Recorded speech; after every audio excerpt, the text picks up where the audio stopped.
.308 or 6.5 Creedmoor? What's better for your 16-inch barrel? This week on Mail Call Mondays.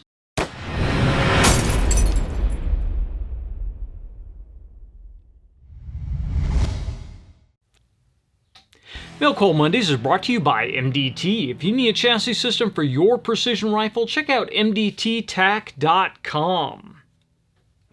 I'm John McQuay with 8541 Tactical, and this is Mail Call Mondays, the show that answers your questions about precision rifles, optics, and equipment. Welcome to the Mail Call Mondays, and this Monday our question comes from YouTube, and it comes from Casey Maloney 1, and he asks, what's better in 16-inch barrel, large frame AR platform, .308 or 6.5 Creedmoor?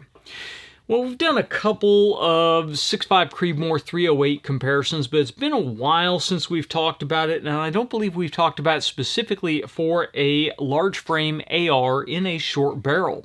Now, the rifle I have sitting in front of me is the Mattson .308 build that we did. This was the first Mattson that we put together with the original monolithic upper receiver, and it does have a 16-inch .308 barrel on it.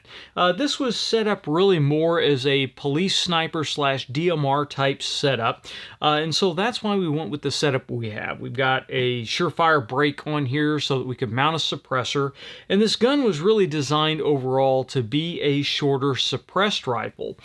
So for that reason, we went with the shorter overall barrel instead of a 20 or a 24 inch.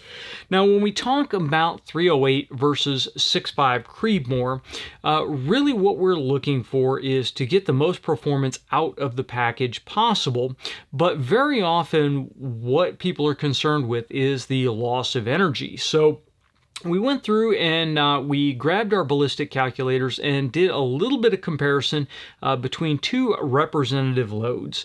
Now, I went with the target side of things, so I compared two match loads, but you can do the same thing if you're comparing hunting loads. Now, we don't have a 16-inch 6.5 Creedmoor barrel out, so it wasn't possible for me to go out and chronograph this barrel and then switch on a 6.5 Creedmoor 16-inch barrel and chronograph that. That would give you the best comparison between the two.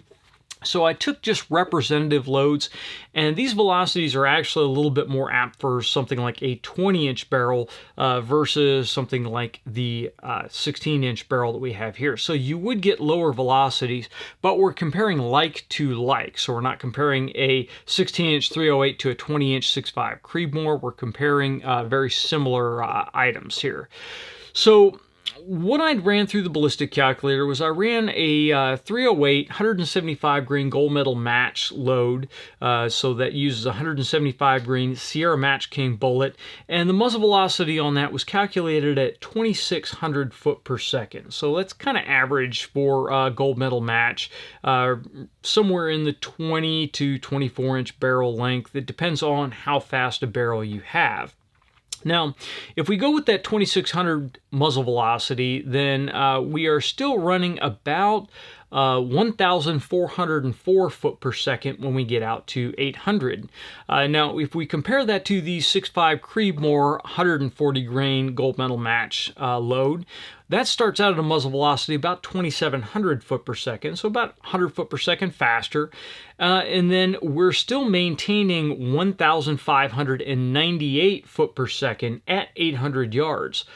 So we're not really losing as much velocity as the .308 is. Now, drop, you guys know that the 6.5 Creedmoor is going to have less drop. So we're comparing 25.2 minutes of angle drop with the .308 to 21.3 minutes of angle drop for the 6.5 Creedmoor. Drop doesn't concern me quite as much as wind drift because drop is consistent.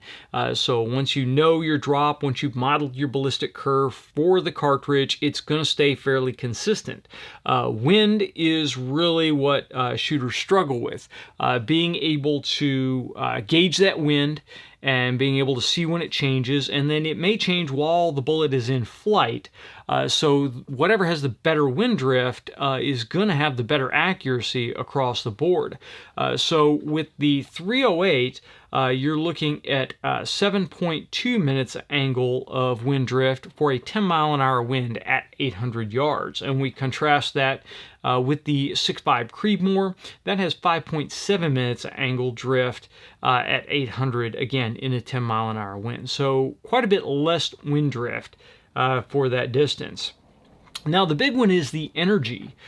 So if we take a look at the 308, because you're starting out with a heavier bullet, so you're going to have better energy at the muzzle, we're looking at about 2,626 foot-pounds of energy at the muzzle. That 6.5 Creedmoor, we're shooting a lighter bullet. We're shooting it a little faster, but it's still a lighter bullet. So we're running about 2,266 foot-pounds of energy at the muzzle. Now, when we look downrange, here's really where the interesting thing comes in. Again, like the muzzle velocity, the 6.5 Creedmoor is retaining velocity better than the 308. So when we get to the 800-yard line, that 308 is still trucking along at 766 foot-pounds of energy, but the lighter 6.5 Creedmoor bullet is getting there at 794 foot-pounds. So the target end of it, the target really doesn't care about your wind drift. The target doesn't care about your drop. The target doesn't care about any of that nonsense. The target cares about the energy that you're hitting it with. Obviously, from a hunting or from a tactical standpoint, that energy relates to effect on target.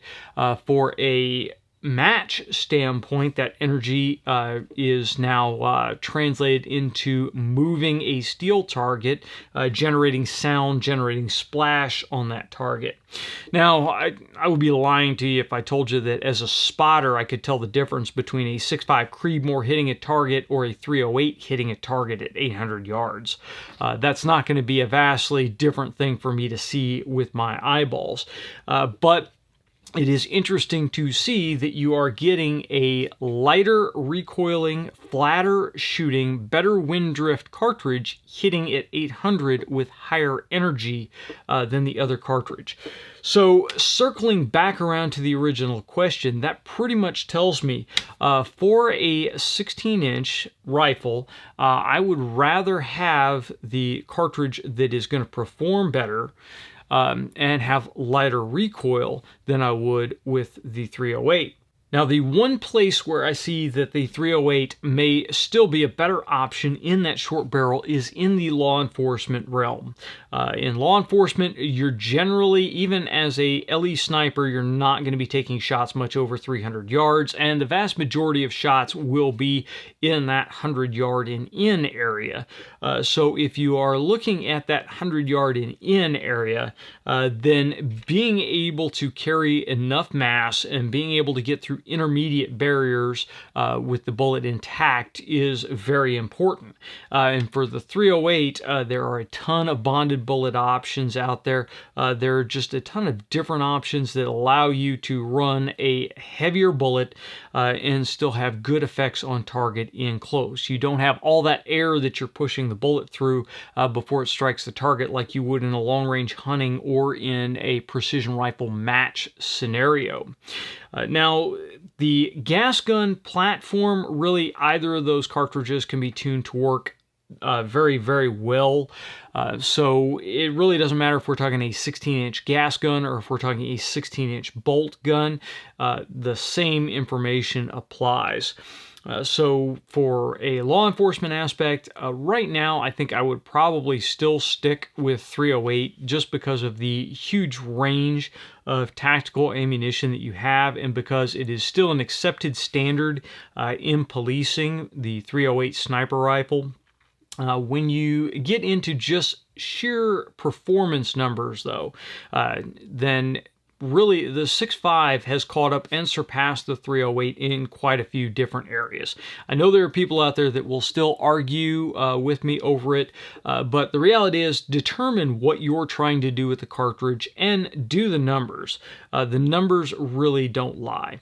Now, again, coming back to our specific scenario, to give you the most accurate comparison, I would have to shoot a 16-inch Creedmoor and a 16-inch 308 side by side side and actually calculate based on what the velocity is from the muzzle. When we're talking about hand loading opens up a whole nother aspect of it, because you can hand load the ammunition much hotter than the SAAMI loads that are out there right now. With SAAMI specification loads, you lose less in both cartridges as you shorten that barrel than you do if you are running max pressure loads. Max pressure loads need that barrel length to be able to build the pressure to continue to accelerate the round until it passes the muzzle. With the shorter barrel length, you're getting a more complete powder burn with the lighter SAAMI loads that we run into. So the situation may change slightly depending upon what powder you're using, what bullet weight you're using, comparing like to like. So this isn't a end-all be-all, but as a general recommendation for a 16-inch gas gun, for a general do-it-all type thing where you're engaging targets out to 800, I think the 6.5 Creedmoor would be the better option. That's my opinion on it, but as always, I want to hear what you guys have to say. What would you choose for a 16-inch gas gun? Would you go 308? Would you go 6.5 Creedmoor? Or would you choose something completely different? 243, 6 Creedmoor, something in between? I love to hear what you have to say, so please drop your comments down in the comments section down below, or send them to us on Facebook or Twitter. I love seeing the discussions that we get down in the comments section. You guys always have great comments and have some interesting viewpoints sometimes on the discussion at hand. So please leave your comment down below. And that's going to do it for this Mail Call Mondays. I know it's a short one, but we're trying to get caught up as usual.